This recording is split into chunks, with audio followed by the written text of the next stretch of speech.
أصحابي وصحباتي وحشتوني جدا جدا قوي خالص. النهاردة حلقة جديدة من حلقات شرح جرامر 1 من كتاب سندباد جينيوس ليفل 1.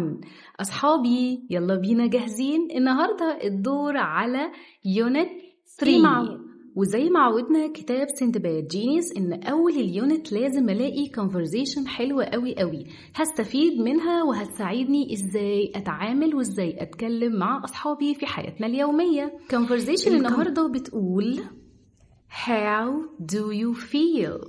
ماذا تشعر؟ How do you feel؟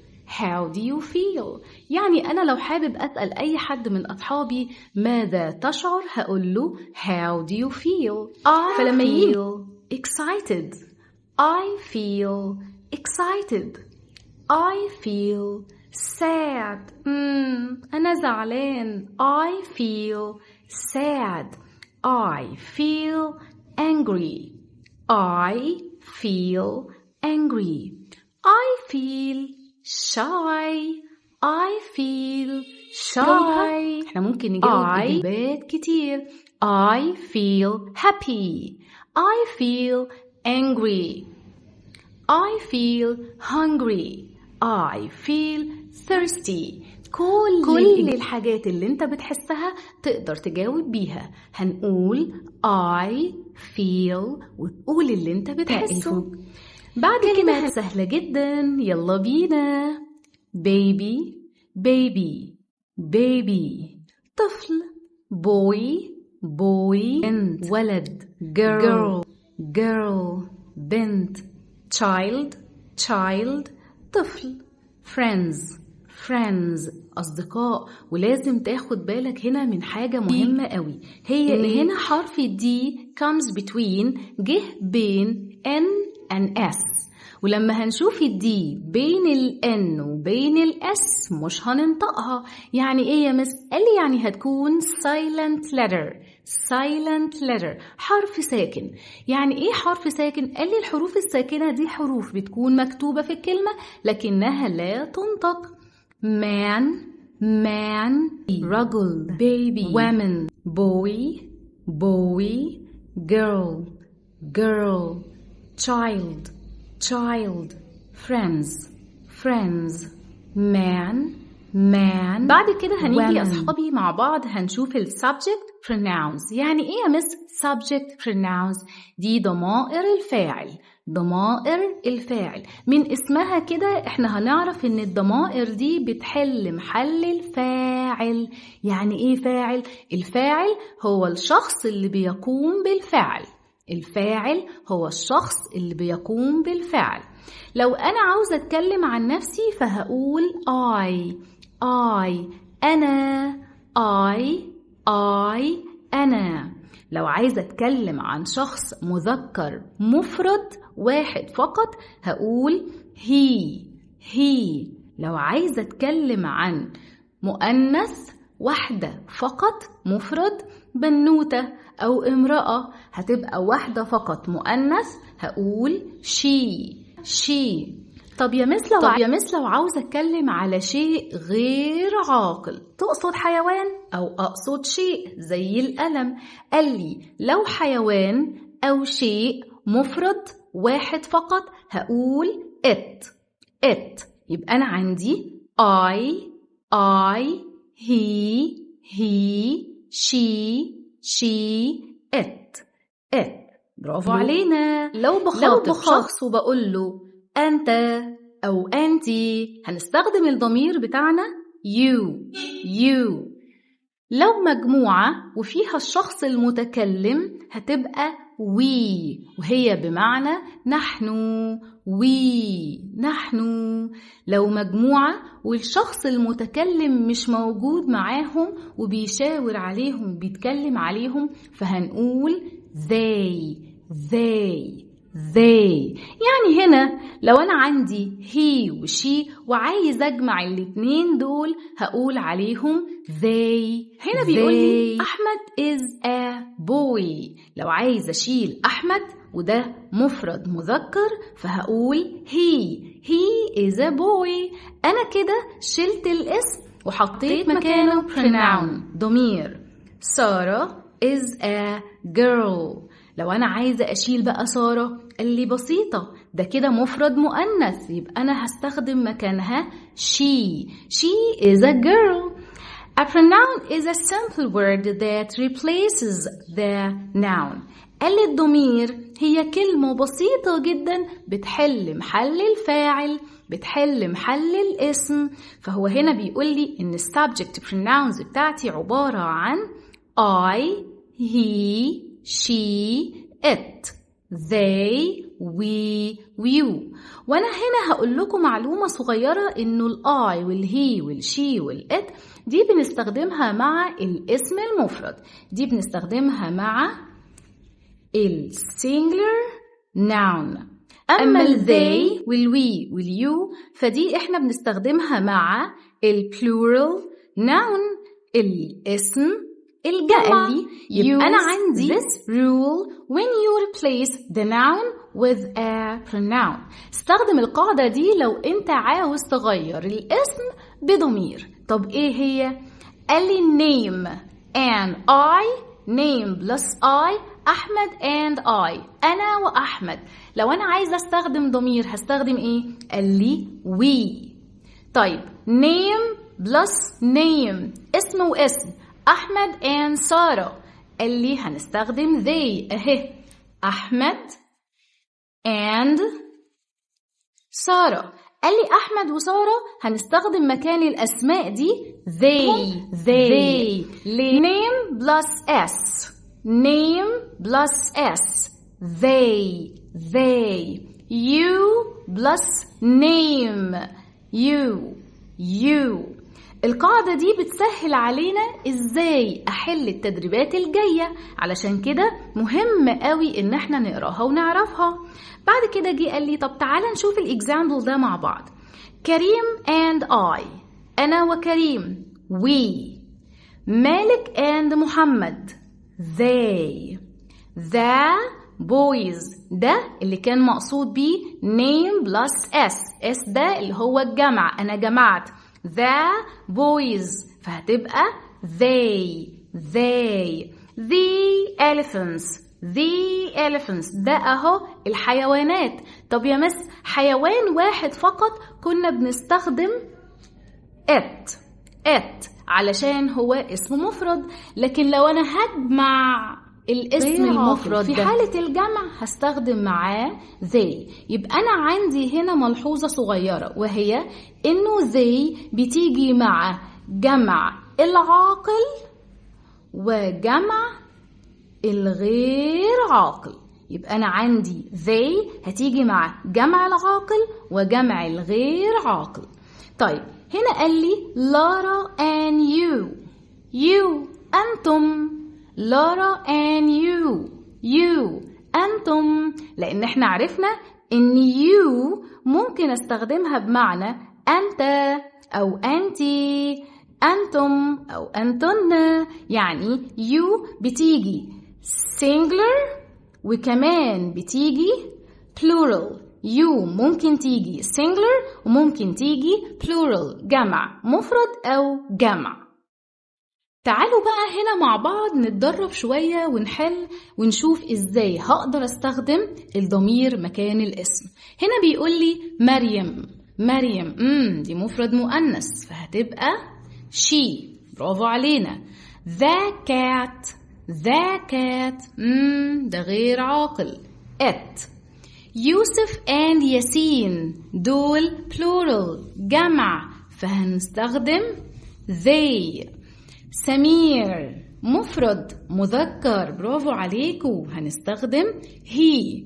I and أنس، أنا وأنس يعني نحن we. I and dad، أنا وبابا، ده معناها نحن we. كده احنا اتدربنا مع بعض وهسيب لكم الباقي homework تحلوه علشان أشوف انتوا فهمتوا الدرس كويس ولا لأ. ودلوقتي يا أصحابي جه الدور على verb to be وده بالعربي أكون. أكون. قال لي الأفيرماتيف يعني الجمل المثبتة هتتكون من إيه؟ قال لي هتتكون من am و is و are. am و is و are. تعالوا يلا نروح على الورقة بتاعتنا.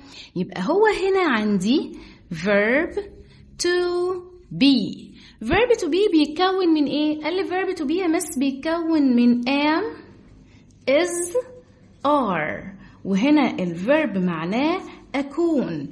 الآم يا أصحابي الصغيرين ما عندهاش أصحاب خالص خالص غير واحد بس وهو الآي. فهنقول I am. أنا أكون. الإز قال لي الإز يا مس عندها 3 صحاب وهما الهي والشي وكمان الات ومعاهم السينجلر ناون الاسم المفرد. ليه؟ عشان الإز يا مس بتاعة المفرد. الإز بتاعة المفرد يبقى احنا هنجيبها مع مين؟ مع الهي والشي والات والسينجلر ناون الاسم المفرد. أما الآر قال لي الآر عندها 3 صحاب وهما they we ويو ومعاها مين؟ قال لي معاها البلورال ناون. يعني ايه بلورال ناون؟ قال لي يعني اسم جمع. فهنلاقي هنا عندنا he is هو يكون she is هي تكون it is احنا عرفنا ان it معناها هو أو هي لغير العاقل. بعد كده هنروح يا أصحابي لحالات الجمع. زي إيه؟ قال لي يعني هيكون عندنا they are هم يكونوا we are نحن نكون you are أنت تكون أو أنت تكوني أو أنتم لأن احنا عارفين إن اليو أنت أو أنت أو أنتم بتيجي مع المفرد وبتيجي مع الجمع. طيب السينجلر ناون والبلورال ناون قال لي يعني لو جيت قلت أحمد أحمد بس مش أحمد كده يا أصحابي واحد بس يبقى أنا هستخدم أحمد is أحمد is أحمد يكون. طيب سارة قال لي سارة دي يا مس مفرد سينجلر واحدة بس تبقى سارة is. طب لو جه هنا قال لي the cat دي قطة واحدة بس يعني سينجلر على طول هتاخد is the cat is. برافو علينا. طب لو جه هنا في الجمع وقال لي أحمد and سارة أحمد وسارة يا ترى أحمد وسارة دول شخص واحد ولا شخصين؟ برافو عليكم شخصين أحمد and سارة. يبقى أحمد وسارة هياخدوا are. ليه؟ عشان هي plural noun اسم جمع. لو جيت أقول I and أحمد أنا وأحمد أنا وأحمد singular واحد بس مفرد ولا plural جمع؟ لا برافو علينا plural جمع فهنقول are. طب لو جه هنا قال لي the cats the cats plural noun اسم جمع والجمع بياخد are. برافو علينا. يبقى أنا عندي verb to be بيتكون من am is are am is are. الام ملهاش صحاب خالص غير واحد بس وهو الاي. الاز عندها الهي والشي والات وبيجي معاها كمان السينجلر ناون. اما الار عندها الذي we you وبيجي معاها البلورال ناون. فهنقول I am he is she is it is. ولو جبت اسم بدل الضمير اللي هو الاسم المفرد هقول أحمد is سارة is the cat is. هنا مع الآر قال لي هنقول they are we are you are. ولو عايزة أستخدم اسم مكان الضمائر قال لي هقول أحمد and سارة are. I and Ahmed are. Ahmed and Sarah are. I and Ahmed are. The cats are. كده احنا عرفنا احنا تعرفنا على verb to be في الافirmative form في الجملة المثبتة. جايب لي هنا exercise بيقول لي fill the blanks using am is are. اعتقد بعد الشرح بتاعنا بقى سهل قوي نقدر نحلها. هنا قال لي she a girl. الشي هتاخد ايه؟ ايوه انا فاكر is. برافو علينا. I happy. انا اكون سعيد. I am happy. We friends. نحن نكون أصدقاء. We are friends. It my cat. هذه تكون قطتي. It is my cat. We sad. We are. نحن نكون. They children. هم يكونوا أطفال. They ثانية واحدة يا مس هقولك. The they plural وبيجي مع البلورال are فهنقول they are children. She clever. هي تكون مجتهدة. هي تكون شاطرة. She is clever. It my dog. هذا يكون كلبي. It is my dog. حلينا مع بعض المجموعة دي وهسيب لكم ده homework علشان أشوف شطارة أصحابي الحلوين. في السؤال التاني قال لي replace the noun with a pronoun. تعال نشيل الاسم ونحط مكانه ضمير. Then put am, is, are in the blanks. طيب هنا قال لي the cat. the cat مفرد غير عاقل هتاخد it. برافو علينا. طيب عايزة أقول هي تكون بيضاء فهنقول إيه؟ it is white علشان ال it بتاخد is. تعالوا هنا نفتكر. أنا عندي ال is أهي he she it وعندي هنا ال are بتيجي مع مين؟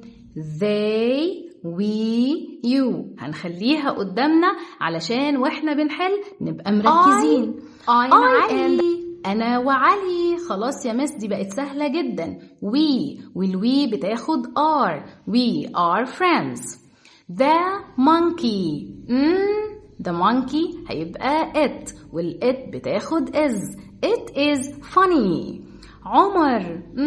ضمير عمر he وهي بتاخد is. he is my brother.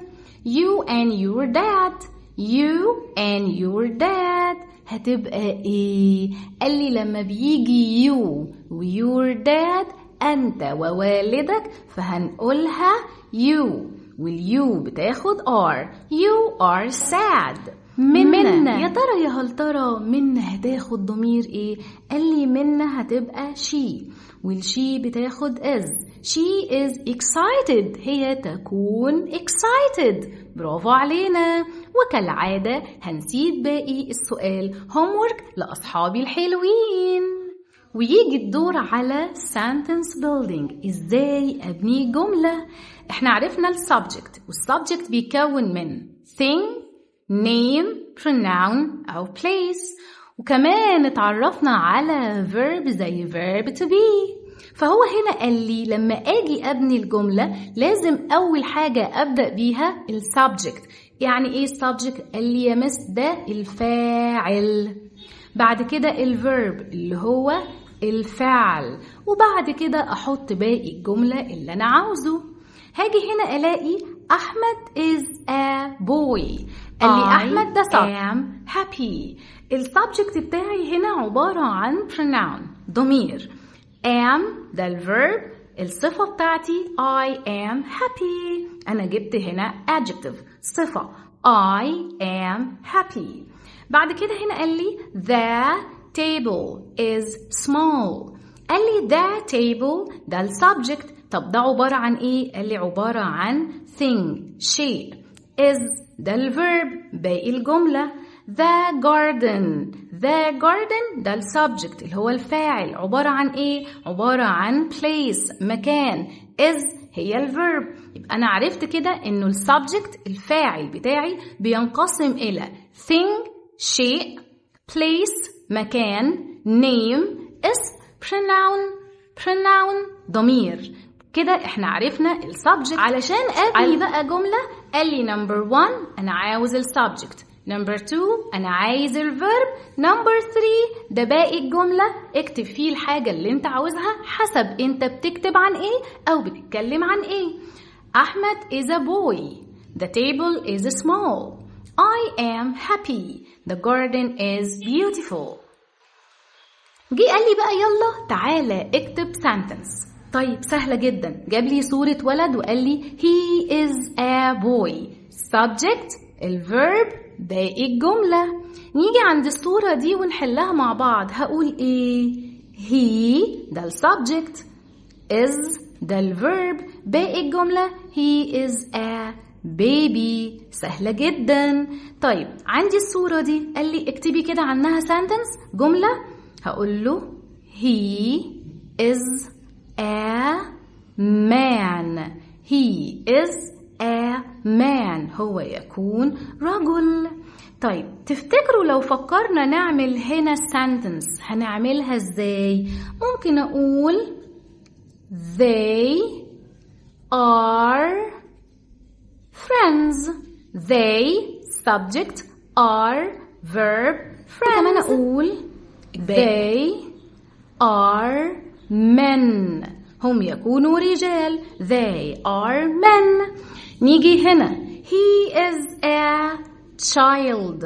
he is a child هو يكون طفل. كده احنا كونا الجملة بتاعتنا بكل سهولة.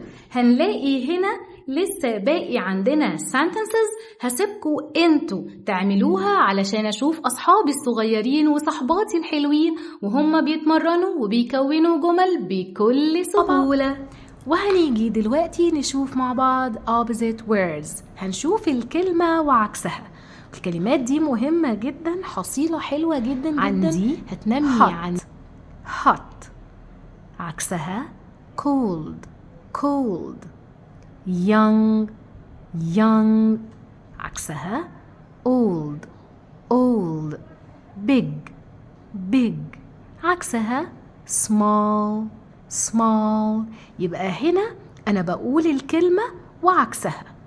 hot حران عكسها cold بردان. young صغير في السن عكسها old كبير في السن. big كبير عكسها small صغير. كمل مع بعض الكلمات sad happy good bad fat thin clean dirty tall short fast slow strong weak ugly beautiful close open. تعالوا نقراهم كلهم مرة واحدة مع بعض علشان اللي حابب يحسن طريقة نطق بعض الكلمات تبقى دي فرصة حلوة ليه. hot cold young old big small sad happy good bad fat thin clean dirty tall short fast slow strong weak ugly beautiful close open. وكده احنا شفنا مع بعض مجموعة كبيرة من الكلمات كل كلمة وعكسها. هنيجي هنا بقى يا أصحابي ونتعرف على verb to be في النيجاتيف. يعني ايه في النيجاتيف؟ قال لي يا مس ده معناه النفي. أنا عايز أنفي verb to be اللي كنا بنتكلم عليه من شوية، وقلنا إنه verb to be كان بيكون من am و is و are، ودي كانت في affirmative form في الصورة المثبتة. طيب لو أنا عايز أنفي وأقول أنا لا أكون سعيد هقولها إيه؟ قال لي هنقول am not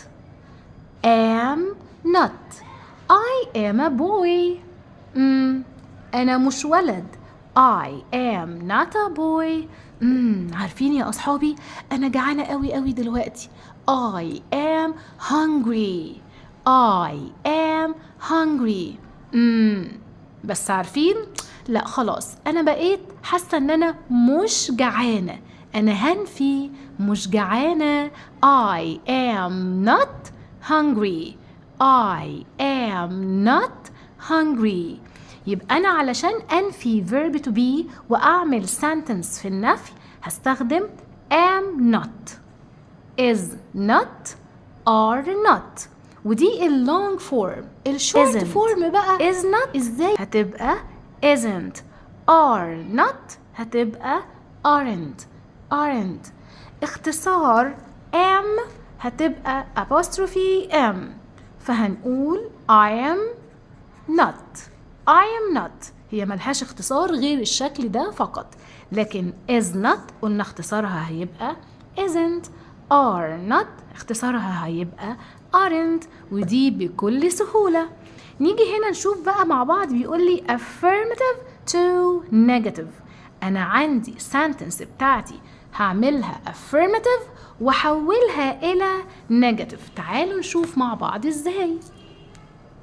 we happy. we الوي بتاخد are. we are happy. نحن نكون سعداء. قال لي طب يلا نخليها negative. قلت له يلا بينا. we aren't happy. ما تنساش are not الشورت فورم بتاعتها هتبقى aren't. برافو علينا. لارا my friend. لارا ده singular noun اسم مفرد يبقى على طول يا مس هياخد is. طب لارا my friend أنا هنا هعمل إيه؟ هخليها negative. أنا هنفي يبقى هقول لارا isn't. he my teacher. is my teacher. يبقى هنا هنقول he isn't my teacher. كمان عندي هنا you in my class. you are in my class. هنا هنفيها وأقول you aren't in my class. my name is رامي. اسمي يكون رامي. my name isn't رامي. أنا هنا بنفي. it is blue. طب وهنفيها قال لي هننفيها يبقى هنقول isn't. it isn't blue. وفي السؤال ده يا أصحابي احنا هنختار ما بين am not, is not, are not. أعتقد السؤال ده سهل عليكم جدا. هنا number 3 بيقول لي change into negative. تعالوا نغير السنتنس بتاعتنا ونحولها إلى negative. he is tall. he isn't tall. أنا كده نفيتها. he is young. طب هو هنا he isn't young. برافو علينا. it is fast. أيوة الأسد سريع جدا. طب والتيرتل قال لي it isn't fast. هنحل بقية الأسئلة بكل سهولة ونيجي لأهم جزء عندنا وأكتر حاجة أنا بحبها. تعالوا نكتب negative sentence وده بيمرني على كتابة الجمل. عندي هنا is not a dog. أيوة هو لا يكون كلب. أيوة دي صورة قطة. خد بالك هو قال لي أنا عايز negative sentence يعني هقول حاجة عكس الصورة. she isn't old. سهلة جدا. كمان هنا ممكن أقول إيه؟ ممكن أقول it isn't a notebook. ده مش كراسة ده كتاب. أنا كده نفيت. عندنا هنا في الصورة الولد ده شكله مش سعيد فهنقول he isn't happy. الصورة التانية دي صورة cat. بيقول لي هنا it a hat. هي دي hat؟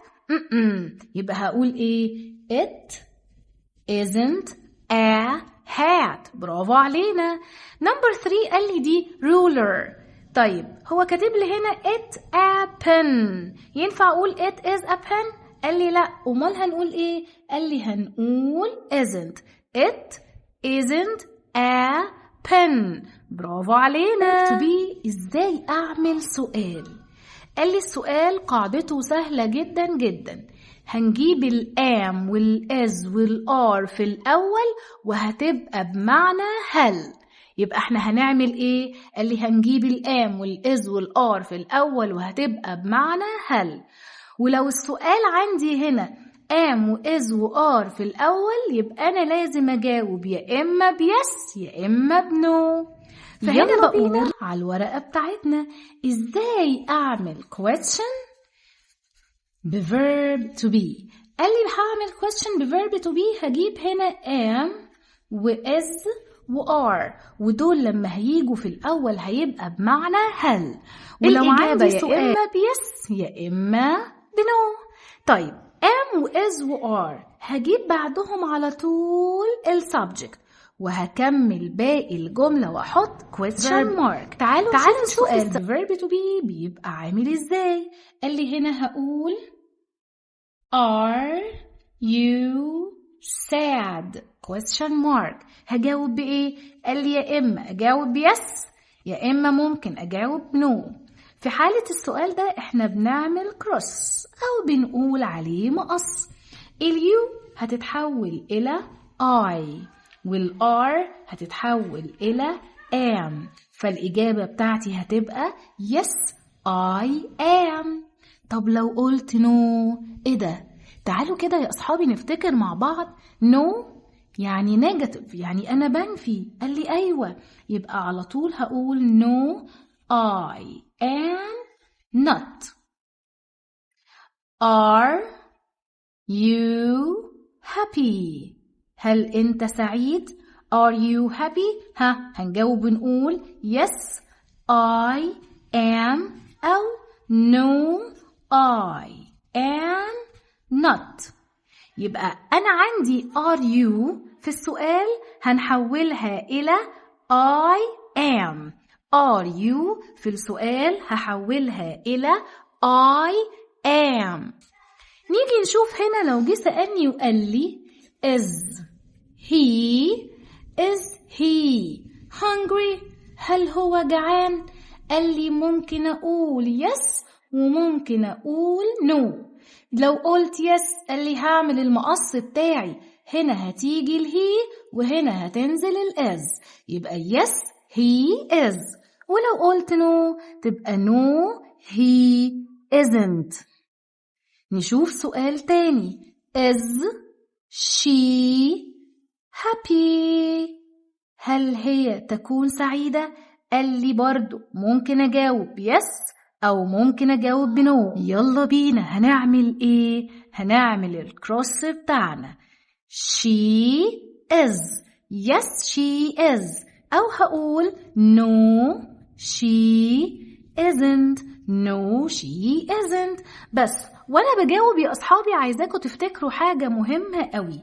لو جه قال لي are you clever؟ وانا مثلا المرة دي عايزة اجاوب يس، هقول يس وفي دماغي انا بقيت عارف ان are you هتتحول الى I am. مش هنعمل بقى الكروس بتاعنا، خلاص احنا بقينا شطورين. طيب لو جه قال لي هنا is he a boy وعمل لي question mark is he a boy وانا عايزة اقول yes yes ومن غير ما اعمل الكروس بتاعتي هقول yes he is. طيب جه قال لي is it a cat؟ is it a cat وجايب لي هنا صورة lion أسد، فهقول له ايه؟ no وهعمل الكروس بتاعتي بس من غير ما اكتبها. no it هتيجي هنا و is no it isn't. برافو علينا.